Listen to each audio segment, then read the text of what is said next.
সবাইকে আবারও স্বাগতম জানাচ্ছি সি টিউটোরিয়ালে। তো আজকে টিউটোরিয়ালে আমরা যে জিনিসটা নিয়ে কথা বলবো সেটা হচ্ছে ডেটা টাইপ আর হচ্ছে ভেরিয়েবল। তো সিতে কোনো একটা ভেরিয়েবল যখন আমরা ডিক্লেয়ার করতে যাব তাহলে সেক্ষেত্রে এর আগে আমাদেরকে ডেটা টাইপ উল্লেখ করতে হয়। তো ডেটা টাইপ উল্লেখ করার পিছনে কারণ হচ্ছে প্রত্যেকটা ডেটা টাইপের আলাদা আলাদা সাইজ থাকে। তো ডেটা টাইপ মানে হচ্ছে বিভিন্ন ধরনের ভেরিয়েবল ডিক্লারেশন।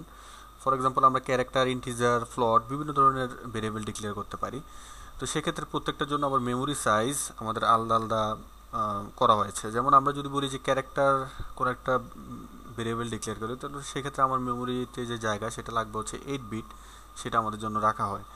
আবার যখন আমরা বলবো ইন্টিজার, তো সেক্ষেত্রে আমাদের যদি অপারেটিং সিস্টেম যদি 32 বিট বা 64-এর হয়, তাহলে সেক্ষেত্রে আমরা 4 বিট জায়গা পাই। তো সাধারণত সিতে 5 ধরনের ডেটা টাইপ আছে। সেটা হচ্ছে ক্যারেক্টার, তারপর হচ্ছে ইন্টিজার, তারপর আছে হচ্ছে ফ্লট, তারপর হচ্ছে ডাবল, তারপর আছে হচ্ছে ভয়েড। ভয়েড মানে হচ্ছে ভ্যালুলেস। তো সেক্ষেত্রে প্রথম যে চারটা আছে অর্থাৎ ক্যারেক্টার, ইন্টিজার, ফ্লট এবং ডাবল, এই চারটা সাধারণত আমরা যে কোনো ভেরিয়েবল ডিক্লেয়ার আগে ইউজ করি। আর এগুলোকে প্রকাশ করার জন্য আবার আলাদা আলাদা করে ফরম্যাট স্পেসিফায়ার আছে। যেমন ক্যারেক্টারকে প্রকাশ করার জন্য একটা ফরম্যাট স্পেসিফায়ার যেটাকে বলা হয় %c। %c দিয়ে ক্যারেক্টারকে প্রকাশ করা হয়। তারপর ইন্টিজারের জন্য হচ্ছে %d, ফ্লটের জন্য হচ্ছে %f এবং ডাবলের জন্য হচ্ছে %f। তো এইভাবে ফরম্যাট স্পেসিফায়ারগুলো ইউজ করে সাধারণত এগুলোকে প্রকাশ করা হয়। তো এক্ষেত্রে আমরা যদি এখন একটা ভেরিয়েবল ডিক্লেয়ার করি, তো ফর এক্সাম্পল আমি যদি একটা ভেরিয়েবল ডিক্লেয়ার করি ইন্টিজার এ, তার মানে হচ্ছে ফার্স্টে আমাকে ডেটা টাইপ লিখতে হবে, তারপর একটা স্পেস, তারপর হচ্ছে ভেরিয়েবলের নেম। আমরা ইচ্ছা করলে একসাথে দুটো ভেরিয়েবল ডিক্লেয়ার করতে পারি। যেমন ক্যারেক্টার এ আমরা সেম নেম দুইবার ইউজ করতে পারবো না। তো সেক্ষেত্রে আমি যদি ইউজ করি বি সি, যেহেতু আমি এ আগে ইউজ করেছি সেহেতু এ আমি আরেকবার ইউজ করতে পারবো না। তো এইভাবে করে মাল্টিপল ভেরিয়েবল আমরা ডিক্লেয়ার করতে পারি। তারপর হচ্ছে ভেরিয়েবল ডিক্লেয়ার করার কিছু নিয়ম আছে, যেটা হচ্ছে নেমিং কনভেনশন যেটাকে বলে, অর্থাৎ নেম কিছু ব্যাপার আছে যে কীভাবে কী নেম আমি ইউজ করতে পারবো বা কী রকমভাবে আমি ইউজ করতে পারবো। তো ভেরিয়েবল ডিক্লেয়ার করতে সাধারণত আলফাবেট আর হচ্ছে $সাইন আর হচ্ছে আন্ডারস্কোর, এই তিনটা জিনিস ইউজ করা যাবে। এর বাইরে আর কোনো কিছু ইউজ করা যায় না। যেমন আমি যদি এখন লিখি ইন্টিজার এ, এটা ভ্যালিড, এটা ভেরিয়েবল ডিক্লারেশনটা ঠিক আছে। আমি যদি বলি যে ইন্টিজার এখানে আন্ডারস্কোর এ, তাহলেও সেটা ঠিক আছে। আমি যদি বলি $সাইন এ, সেটাও ঠিক আছে। কিন্তু আমি যদি একটা বলি যে প্লাস এ, সেক্ষেত্রে এটা ঠিক নেই। কারণ হচ্ছে আমরা কোনো অপারেটর ইউজ করতে পারবো না কোনো একটা ভেরিয়েবলের আগে, অথবা আমি যদি কোনো একটা নাম্বার দেই ভেরিয়েবলের আগে, সেটা ইউজ করা যাবে না, কিন্তু সেটা আমি নাম্বার পরে ইউজ করতে পারবো। এক্ষেত্রে আগে যদি আমি কোনো একটা স্টার সাইন ইউজ করি এখানে, তাহলে সেটাও আমরা ইউজ করতে পারবো না। যেমন আমি যদি স্টার সাইন ইউজ করি সেটাও রং, কিন্তু আমরা যদি ডাবল আন্ডারস্কোর দিই সেটা রাইট। তার মানে হচ্ছে ভেরিয়েবল ডিক্লেয়ার করার ক্ষেত্রে সাধারণত আলফাবেট আর তার সাথে হচ্ছে আমরা যেটা ইউজ করতে পারবো সেটা হচ্ছে আন্ডারস্কোর আর হচ্ছে $সাইন। এটা ছাড়া আর যাই ইউজ করবো আমরা, সেক্ষেত্রে ভেরিয়েবল রং হবে, অর্থাৎ ইনভ্যালিড হবে। আমরা যদি ইন্টিজার দেই, এক্ষেত্রে কিন্তু ঠিক আছে, INT ইউজ করলাম, এটা একটা তিনোটে ক্যারেক্টার। কিন্তু এক্ষেত্রে এটা ভুল, কারণ হচ্ছে এখানে ইন্টিজার যেটা সেটা হচ্ছে একটা কিওয়ার্ড। আমরা কিওয়ার্ড বা টোকেন, এগুলা সি এর যে কিওয়ার্ড বা টোকেন আছে, যেমন ইন্টিজার ক্যারেক্টার নামে যদি আমি একটা ডেটা ডিক্লেয়ার করি, তাহলে এটাও ভুল, কারণ ক্যারেক্টার এটা হচ্ছে কিওয়ার্ড।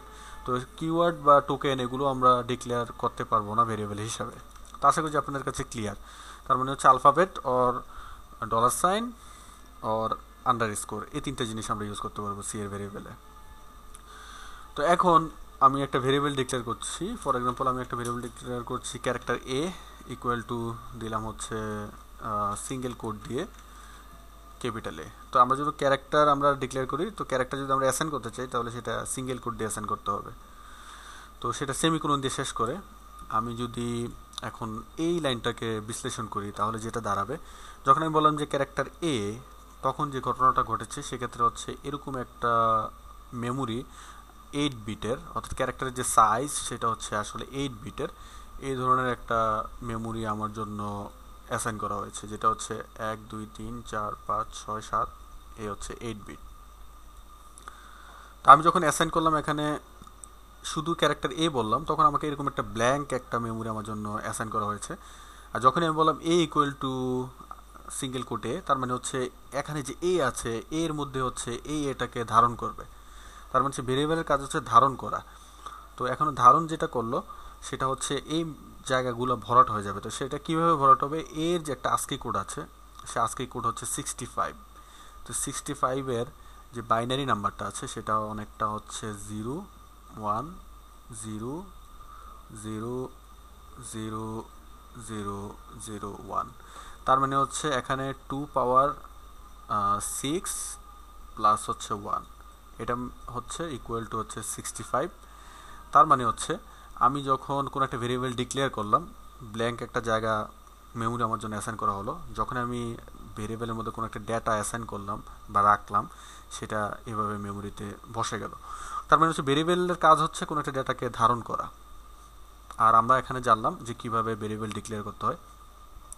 তো এই টিউটোরিয়ালটা আমরা আমাদের যে জিনিসটা আমাদের ফোকাস এখানে সেটা হচ্ছে সিতে সাধারণত বেসিক 5টি ডেটা টাইপ থাকে।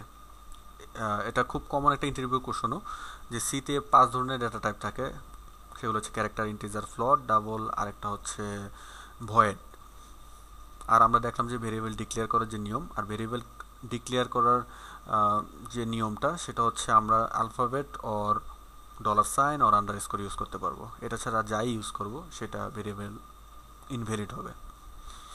আর যেটা এখানে বললাম যে ভেরিয়েবল মানে হচ্ছে ডেটা, কোনো একটা ডেটা অ্যাসাইন করার জন্য একটা জায়গা নির্ধারণ করা হবে, মেমোরিতে অ্যাসাইন করা হবে। আর যখন আমরা কোনো একটা ভেরিয়েবলের কাজ হচ্ছে যেটা সেটা হচ্ছে কোনো একটা ডেটা ধারণ করা। তো এই হচ্ছে আজকে টিউটোরিয়াল। আজকে টিউটোরিয়ালে মূলত ডেটা টাইপ এবং ভেরিয়েবলের উপরে। তো আশা করি যে এই জিনিসটা আপনাদের কাছে ক্লিয়ার। আর লাস্ট যেটা আমি দেখিয়েছি সেটা হচ্ছে স্পেসিফায়ার, যেমন প্রত্যেকটা ভেরিয়েবলকে ডিক্লেয়ার করা হয়েছে এবিসি, যেটা নিয়ে আমরা লিখেছি। ক্যারেক্টারের জন্য %c স্পেসিফায়ার, ইন্টিজারের জন্য %d, ফ্লোটের জন্য আর ডাবলের জন্য হচ্ছে %f। তো আজকে টিউটোরিয়াল এতটুকুই। সামনে টিউটোরিয়াল দেখা আমাদের জন্য। আল্লাহ হাফেজ।